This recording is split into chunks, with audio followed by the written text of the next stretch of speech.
लवकरच जनगणना, केंद्र सरकारची तयारी सुरू। प्रथमच डिजिटल गणना, स्वजनगणनेची देखील संधी मिळणार। जाती संबंधीचा रकाना समाविष्ट करण्याबाबत अजून निर्णय नाही।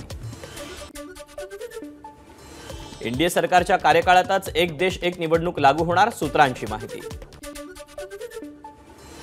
महायुतीचा उमेदवार निवडीचा फॉर्म्युला ठरला। स्ट्राईक रेट आणि जिंकण्याची क्षमता हाच निकष, मुख्यमंत्री एकनाथ शिंदेंची माहिती।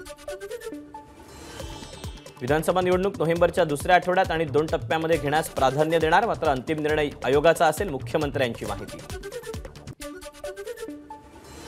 धनगर समाजाच्या शिष्टमंडळाची मुख्यमंत्री एकनाथ शिंदेंसोबतची बैठक संपली। कायद्याच्या चौकटीत बसवून आरक्षण देण्याचा प्रयत्न करण्याचं मुख्यमंत्र्यांचं शिष्टमंडळाला आश्वासन। यासाठी समिती गठीत करण्याच्याही सूचना।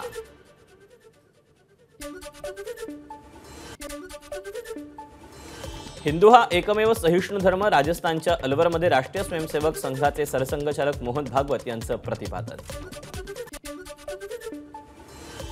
अंतरवाली सराटीत मनोज जरांगे पाटील यांची आजपासून पुन्हा एकदा आमरण उपोषणाची हाक। मराठवाडा मुक्ती संग्राम दिनाचं औचित्य साधून जरांगेंचं उपोषण। राज्यपाल नियुक्त आमदारात बंजारा समाजाला प्रतिनिधित्व द्या, बंजारा समाजाचे मुख्य धर्मगुरू महंत कबीरदास यांची देवेंद्र फडणवीस यांच्याकडे मागणी। पंतप्रधान नरेंद्र मोदी गुजरात दौऱ्यादरम्यान पंतप्रधान वंदे भारत मेट्रोला तसंच नव्यानं चालू होणाऱ्या वंदे भारत एक्सप्रेसला हिरवा झेंडा दाखवणार। पुण्याच्या वादग्रस्त ससून रुग्णालयात 4 कोटींचा घोटाळा, 23 कर्मचाऱ्यांवर आर्थिक गैरव्यवहार केल्याचा गुन्हा दाखल। 23 जणांनी रुग्णालयातील क्लर्कच्या मदतीनं इतर कर्मचाऱ्यांच्या खात्यातील रक्कम परस्पर काढल्याचा आरोप। वीज चोरी हलक्यात घेऊ नका, ठोस कारवाई केल्याशिवाय वीज चोरांना आळा बसणार नाही। वीज चोरीसाठी अधिकाऱ्याला जबाबदार धरा, हायकोर्टाचे महावितरणला महत्त्वपूर्ण आदेश। बोरी आंबेदरी प्रकल्पाचं नाशिकचे पालकमंत्री दादा भुसे यांच्या हस्ते जलपूजन। या प्रकल्पाच्या मालेगावच्या टंचाईग्रस्त माळमाथा भागाला होणार लाभ। देशभरात आज ईद-ए मिलाद मुस्लिम बांधवांचा सण साजरा होणार। या निमित्तानं प्रेषित मोहम्मद यांच्या जन्मदिनाचं स्मरण केलं जाणार। अजित पवारांनी घेतलं लालबागच्या राजाचं दर्शन, लालबागचा राजा मंडळाकडून अजित पवारांचं स्वागत। लालबाग राजाच्या राजेशाही विसर्जन मिरवणुकीची जोरदार तयारी, पूर्वतयारीच्या पार्श्वभूमीवर लालबागच्या राजाची चरणस्पर्श रांग आजपासून बंद, तर मुखदर्शनाची रांगही रात्री 12 पासून बंद। सिद्धिविनायक मंदिरात बाप्पाच्या चरणी अर्पण झालेल्या सोन्याच्या अलंकारांचा लिलाव आज सकाळी 11 ते 5 या वेळेत लिलाव होणार।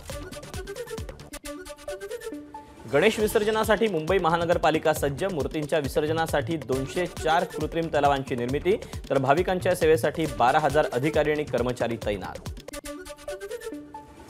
पुण्यात विसर्जन मिरवणुकीत उच्च क्षमतेचे ध्वनिवर्धक वापरल्यास यंत्रणा जप्त होणार, डीजे विरुद्ध पोलीस आयुक्त अमितेश कुमार यांचा कारवाईचा इशारा। विसर्जन मिरवणुकीच्या पार्श्वभूमीवर वाहतूक पोलिसांकडून अधिसूचना जारी, जुन्या पुलांवर एकावेळी 100 नागरिकांना आणि मिरवणूक थांबवण्याला बंदी, तसंच ध्वनिक्षेपकाचा वापर करू नये, पोलिसांच्या सूचना। गणेश विसर्जन मिरवणुकीच्या निमित्तानं पुणे शहरातील 17 रस्ते वाहतुकीला बंद, तर विसर्जन मार्गांवर वाहनं लावण्यास देखील मनाई।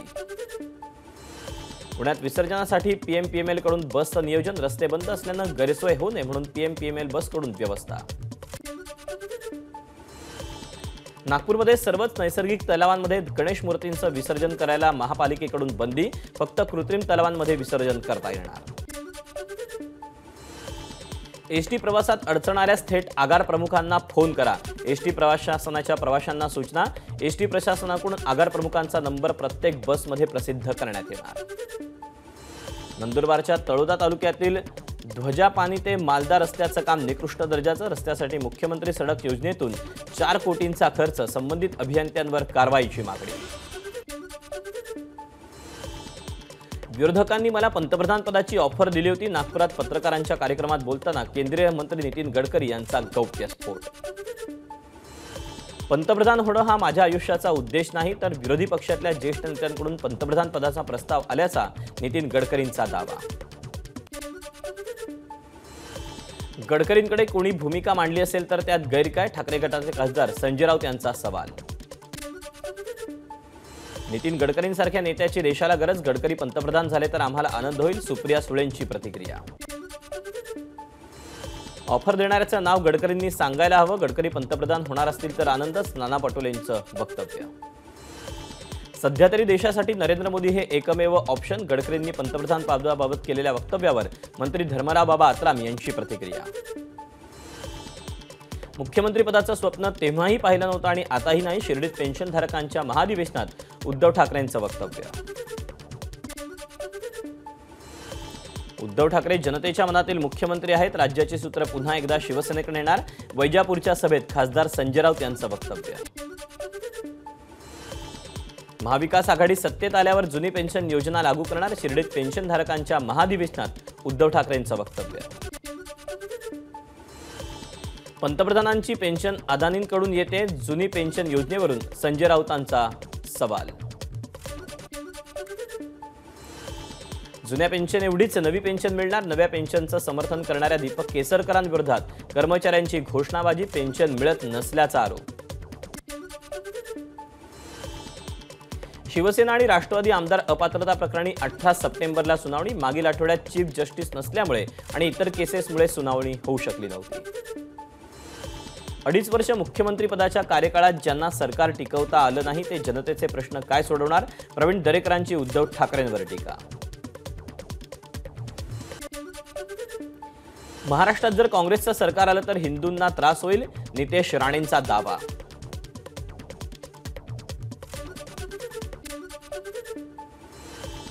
मी भाजपमध्ये जाणार नाही. मी काँग्रेसमध्येच राहणार. विकास कामांसाठी गडकरींना भेटलो. आमच्यात कोणतीही राजकीय चर्चा नाही. मोहन हंबर्डे यांचं स्पष्टीकरण. पंढरपूरमध्ये धनगर आंदोलनादरम्यान उपोषणकर्ते योगेश धरम यांची प्रकृती खालावली. उपचारासाठी तातडीनं रुग्णालयात दाखल केलं.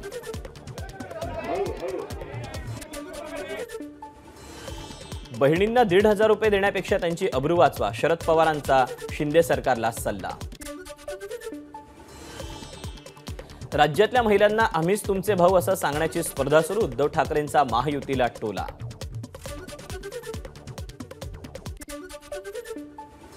आरपीआय शहराध्यक्ष प्रशांत जाधव गोळीबार प्रकरणी ठाकरे गटाचे सुधाकर बडगुजर यांचा मुलगा दीपक बडगुजर याच्यावर गुन्हा दाखल. एका माजी नगरसेवकानं माझी सुपारी दिल्याचा सुधाकर बडगुजर यांचा आरोप. तसंच गोळीबार करणारा आरोपी रोहित मल्ल्यासह इतर 8 आरोपी फरार असल्याचाही दावा. रामगिरी महाराजांवर गुन्हा दाखल करण्याच्या मागणीसाठी इम्तियाज जलील तिरंगा रॅली घेऊन मुंबईला जाणार. 23 तारखेला मुंबईच्या दिशेनं कूच करणार असल्याची माहिती.